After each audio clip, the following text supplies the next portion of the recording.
అందరికీ చెప్పేం నేను Rajesh Mahasena. Welcome to Mahasena media. YCP కార్యకర్త సాయి జర్నలిస్ట్ సాయి ఏదో మాట్లాడుతున్నాడండి.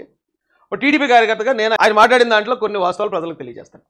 వీళ్ళు ఏంటంటే కొంచెం తెలివైన వాళ్ళు, అంటే ఎప్పటి నుంచో జర్నలిజంలో ఉన్నారు కాబట్టి ఒక విషయాన్ని ప్రజలకు ఎలా చెప్పాలి. ఇప్పుడు మీ నాన్నగారు ఉన్నారా అనడానికి, లేదా మీ అమ్మ డాష్ ఉన్నాడా అంటే చాలా తేడా ఉంటుంది కదా. సేమ్ వీళ్ళు ఏం చేస్తారంటే మీ అమ్మ డాష్ ఉన్నాడా అన్న మాటనే ఇంకా పొలైట్గా జనాలకు చెప్తారు. జగన్మోహన్ రెడ్డి గారి మీద ఆయనకున్న అభిమానం, వైసీపీని ఆయన ప్రమోట్ చేయాలనుకుంటున్న ఆ లక్ష్యం ఏదైతే ఉందో ఆ లక్ష్యంతో పాటు చంద్రబాబు నాయుడు గారిని విమర్శించాలని ప్రయత్నం చేశారు సాయి గారు. ఆ ప్రయత్నానికి దాని వెనకాతలో ఉన్న బొక్కలంటే తెలియజేస్తాను. కేసులు పెట్టడం, అరెస్టులు చేయడం, లేదంటే ఎదురుదాడి చేయడం, వీటితోనే ఓట్లు వస్తాయా? ఇది తెలుగుదేశం పార్టీ ఆలోచించుకోవాల్సిన అంశం. ప్రతీకార రాజకీయం పార్టీ కార్యకర్తకి సంతుష్టీకరణకు పనికొస్తుంది, కానీ సాధారణ ప్రజలు ఇది కోరుకుంటారా? నిరంతరం అసలు వాస్తవంగా వైఎస్ఆర్ కాంగ్రెస్ క్రిందసారి తెలుగుదేశం పార్టీ గురించి చర్చ పక్కకెళ్ళిపోయింది అందరికి. ఇప్పుడు కేసులు పెడుతున్నారు, జైలు పంపిస్తున్నారు చాలా మందిని, దానికి భయపడుతున్నారు. వైసీపీ క్యాడర్లో గతంలో ఎవరైతే నోరు పారేసుకున్నారో, ఎవరైతే నేరాలకు పాల్పడ్డారో వాళ్ళందరూ భయపడుతున్నారు.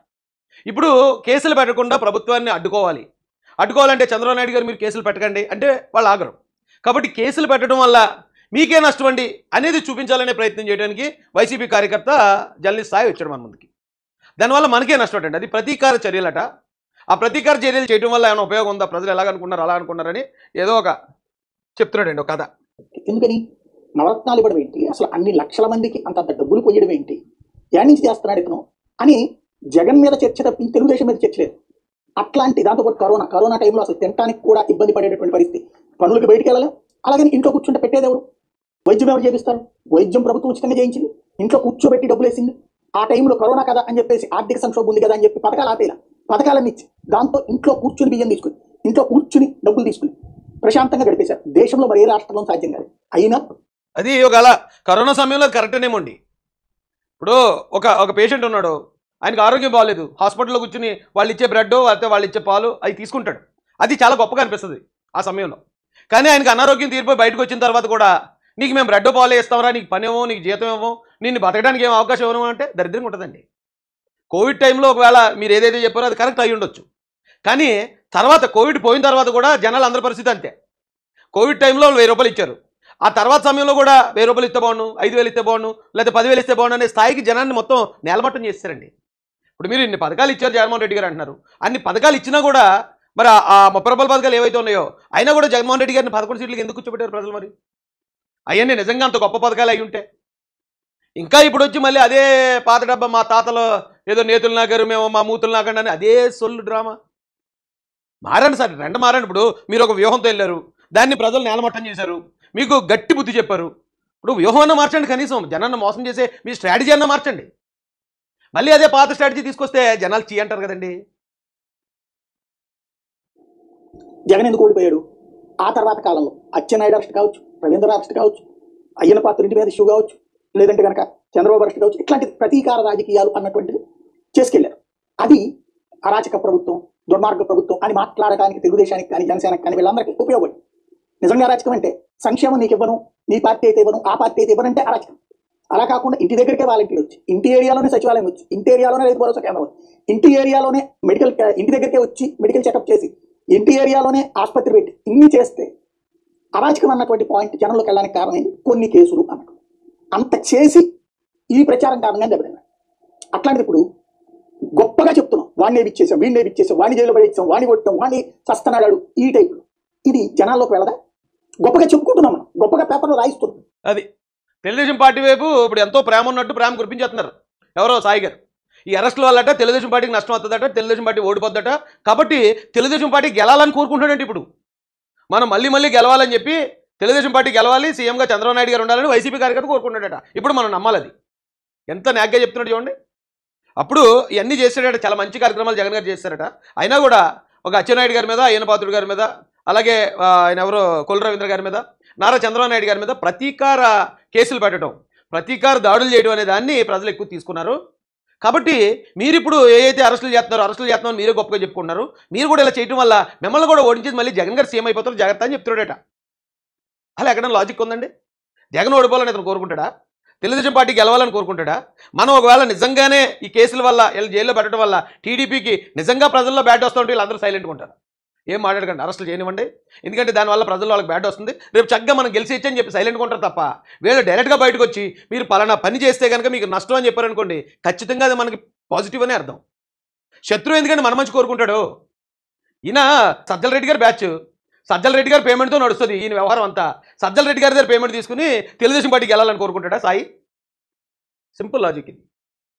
మనకి చెప్పేస్తున్నాడు, మంత్రులు చాలా నీతులు చెప్తున్నాడు. అబ్బాయి మీరు అరెస్టులు కట్ట చేయకండి, మీరు ఓడిపోతారు, కాబట్టి మీరు అరెస్టులు చేయకుండా అప్పుడు దౌర్జన్యాలు చేసిన వాళ్ళని, దాడులు చేసిన వాళ్ళని, బూతులు తిట్టిన వాళ్ళు అందరినీ వదిలేండి హ్యాపీగా. అప్పుడు మా వాళ్ళందరూ చాలా సేఫ్గా హాయిగా ఉంటారు వైసీపీ వాళ్ళు. అది ఆయన మాటలో ఉన్న వెనకాతలో ఉన్న అసలు ఉద్దేశం. గొప్పగా టీవీలో బ్రేకింగ్లు వస్తాయి. ఇది ఎవరు చెప్పట్లా, మన కార్యకర్తలే చెప్తున్నారు, మన మీడియానే చెప్తోంది వాడి పని అయిపోయింది, ఈడి పని అయిపోయిందని. ఇది ప్రజలు యాక్సెప్ట్ చేస్తారా? దీన్ని కోరుకుంటారా ప్రజలు? యాక్సెప్ట్ చేస్తారా కాదు, యాక్సెప్ట్ చేశారు సాయి. ఎందుకంటే మొన్న జరిగిన MLC election, graduate MLC election 4 జిల్లాల పరిధిలో జరిగింది. ఈ అరెస్టుల గిరెస్టులు అన్నీ అయిన తర్వాతే 4 జిల్లాల పరిధిలో జరిగిన 2 ఎమ్మెల్సీ ఎలక్షన్లో కూడా ధూమ్ ధామ్గా గెలిచాం మేము. ప్రజలు యాక్సెప్ట్ చేశారు. అయితే నువ్వు చెప్పేదానికి చిన్న తేడా ఉంది. వైసీపీ చేసిన అరెస్టులకి, టీడీపీ చేసిన అరెస్టులకి తేడా ఉంది. ఆ తేడా నీకు తెలుసు, కానీ అది ప్రజలకు తెలియకుండా ఉండాలనే నీ తాపత్రయం చూస్తూ ఉంటే జాలేస్తున్నాయి నీ మీద. రెండోది, పోనీ అతనికి మళ్ళీ నవరత్నాలన్నీ కంటిన్యూగా 5 ఏళ్ళు వచ్చినాయా?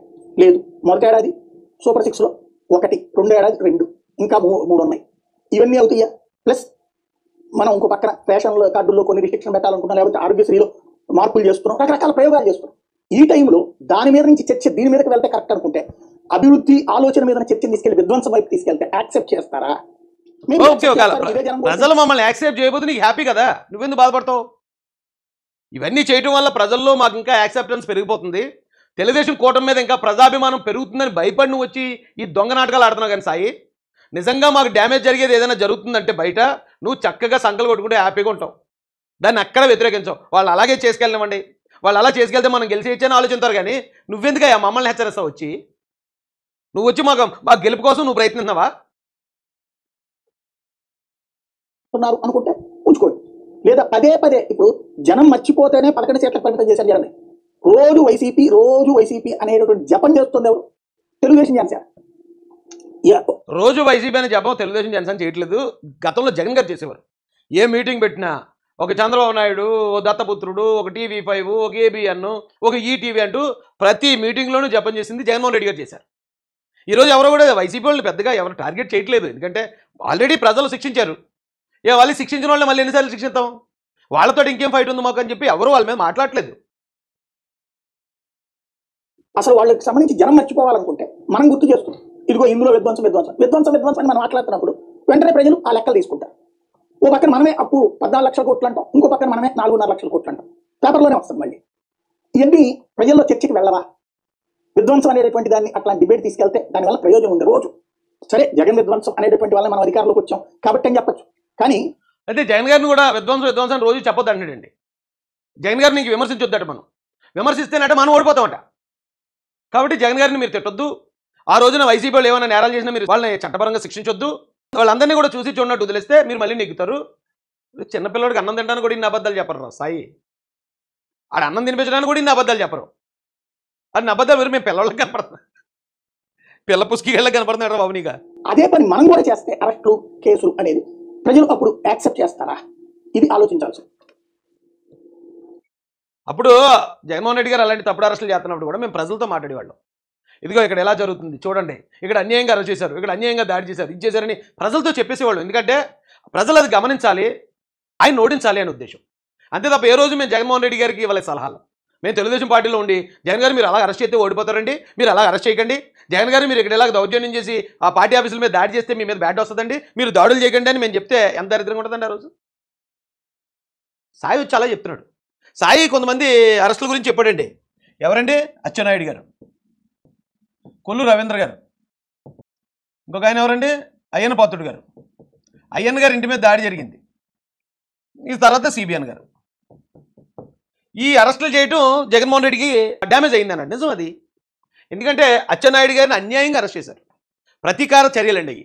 ఆయన ఆ పార్టీలో ఉన్నప్పుడు చంద్రబాబు నాయుడు గారికి అనుకూలంగా మాట్లాడారు కాబట్టి తప్పుడు కేసు పెట్టి ఆయన అరెస్ట్ చేశారు. అందుకే ఆయన ప్రూవ్ చేయలేపారు ఆయన నేరం చేశాడని. కొల్లు రవీంద్ర గారు అయితే ఏకంగా ఎవడో చంపుకుంటే ఆ చంపినోడు ఫోన్లో ఉన్నట ఎవరితో మిస్డ్ కాల్ వెళ్ళిన ఇది ఉందట. అందుకని ఆ మర్డర్ కేసులో కొల్లు రవీంద్ర గారిని ఇరికించి జైలుకి పంపించారు. ఏమండి? అయ్యన్న పాత్రుడు గారిది అయితే గోడ 1 మీటర్ అటండి, జస్ట్ 1 మీటర్ కాలం మీదకి వచ్చిందట, మొత్తం ఇల్లు కూల్చేస్తానని వెళ్ళిపోయారు. ఇక చంద్రబాబు నాయుడు గారి సంగతి చెప్పక్కర్లేదు. తెల్లవారుజామున అరెస్ట్ చేశారు. అరెస్ట్ చేసేటప్పటికి ఎఫ్ఐఆర్ కూడా వేయలేదు, ఎటువంటి సాక్ష్యాలు లేవు. ఒక మాజీ సీఎంని అరెస్ట్ చేసి దాదాపు 50 రోజులు పైగా జైల్లో పెట్టారు. ఖచ్చితంగా వాటి వల్ల జనాలు విపరీతంగా తిరగబడ్డారు. అయితే ఈ అరెస్టులకి వంశీ ఉన్నాడు. ఇప్పుడు వంశీ అరెస్ట్ ఒకటేనా? వంశీ గన్నవరం పార్టీ ఆఫీస్ మీద దాడి చేయించడం మనందరం కళ్ళారా చూసాం, తగలబెట్టించడం మనందరం కళ్ళారా చూసాం. వంశీ దారుణంగా బూతులు మాట్లాడడం, భువనేశ్వరమ్మని తిట్టడం మనందరం చూసాం. మొన్నటికి మొన్న ఆ ఎస్సీ కుర్రాడు ఎవరైతే ఉన్నాడో ఆ కుర్రాడు సత్యవర్ధన్ని అతను కిడ్నాప్ చేయడం చూసాం. ఆ సత్యవర్ధన్ వెళ్ళి ఇప్పుడు పిటిషన్ కూడా వేశాడు, నా ప్రాణానికి వంశీ వల్ల ఆపద ఉంది, నన్ను కాపాడండి అని కోర్టులో పిటిషన్ వేశాడు. Both are not same Sai. ఇక్కడ తప్పు చేస్తే చట్టపరమైన చర్యలు తీసుకుంటున్నారు, ఇక్కడ ఏ తప్పు లేకుండా దొంగ కేసులు పెట్టి జైలుకి పంపించారు. ఈ రెండు ఒకటి కాదు అంటే. తర్వాత కొల్లు రవీంద్ర గారు, అలాగే నందిగాం సురేష్. నందిగాం సురేష్ అక్కడ ఉన్న ఒక ఎస్సీ మహిళ హత్యలో అతని పాత్ర ఉంది, అది అప్పుడే తెలుసు. 2 కులాల మధ్యలో గొడవ సృష్టించి ఎస్సీలో ఉన్న మాల సామాజిక వర్గానికి చెందిన మరియమ్మ అనే ఒక మహిళ మీద దాడి చేయించి చంపాడు నందిగాం సురేష్ అని అప్పుడే తెలుసు ప్రజలందరికీ. అయితే అప్పుడు అతను ఎంపీగా ఉన్నాడు కాబట్టి అప్పుడు అరెస్ట్ అవ్వలేదు. ఇప్పుడు ఒక కూటమి గవర్నమెంట్ అధికారులకు వచ్చి సాక్ష్యాధారాలు తీసుకుని అతను అరెస్ట్ చేశారు. అతను డైరెక్ట్గా ఉన్నాడనే విషయంకని ఎవరో సెల్ ఫోన్లో ఏదో మిస్డ్ కాల్ ఉంది కాబట్టి ఈయన సంబంధం ఉందని పెట్టడం బోత్ ఆర్ నాట్ సేమ్ కదా సాయి. ఏమంటే ఇక అయ్యన్ గారు, సిబిఎన్ గారు, ఇప్పుడు అరెస్ట్ అయిన వాళ్ళు అందరినీ చూస్తున్నాం మనం. బోర్గడ్ అనిల్ గారిని ఎందుకు అరెస్ట్ చేశారో తెలీదా ప్రజలకి? ఎవరెవరైతే అరెస్ట్ అవుతున్నారో అరెస్ట్ అయ్యే వాళ్ళందరూ వాళ్ళ నేరాలు చూపించి, ఆధారాలు చూపించి కూటమి ప్రభుత్వం అరెస్ట్ చేస్తుంది అంతే తప్ప వాళ్ళ మీద దాడులకు మేము వెళ్ళట్లే, వాళ్ళ పార్టీ ఆఫీసులు దగ్ధం చేయట్లేదు, వాళ్ళ ఇళ్ళ మీద పడి వాళ్ళని ఏం దౌర్జన్యంగా కొట్టట్లేదు, లేదా వాళ్ళు చెయ్యని తప్పుకు వాళ్ళ మీద ఏం మర్డర్ కేసులు పెట్టట్లేదు. త్రిపుల్ గారిని తీసుకెళ్లి కొట్టడం అనేది నిజం కాదా? ఆ కొట్టినందుకు ఆ పివి సునీల్ అనే వ్యక్తిని సస్పెండ్ చేయటం, లేకపోతే అతని మీద ఏదైనా విచారణకు ఆదేశించడం, అది ఏమైనా అన్యాయం? అది ఈ కేసులకి చాలా తేడా ఉంది. కాబట్టి ఈ కేసులు పెట్టిన జగన్మోహన్ రెడ్డి గారు 151 నుంచి 11కు పడ్డారు. ఈ కేసులకు గురైన చంద్రబాబు నాయుడు గారు అని కూటమి 23 నుంచి 164కి వెళ్ళింది. ఇప్పటికి ఇంకా ఏదో కూటమి మీద వ్యతిరేకత ఉంది వంకాయ అని చెప్పుకోతున్నారు, కానీ ఏ వ్యతిరేకత లేదని మొన్న ఎమ్మెల్సీ ఎలక్షన్ మళ్ళీ ప్రూవ్ చేసింది. కాబట్టి అది అర్థం చేసుకోవాల్సిందిగా అందరినీ రిక్వెస్ట్ చేస్తున్నానండి. ఆయన వేరు ఈయన వేరు.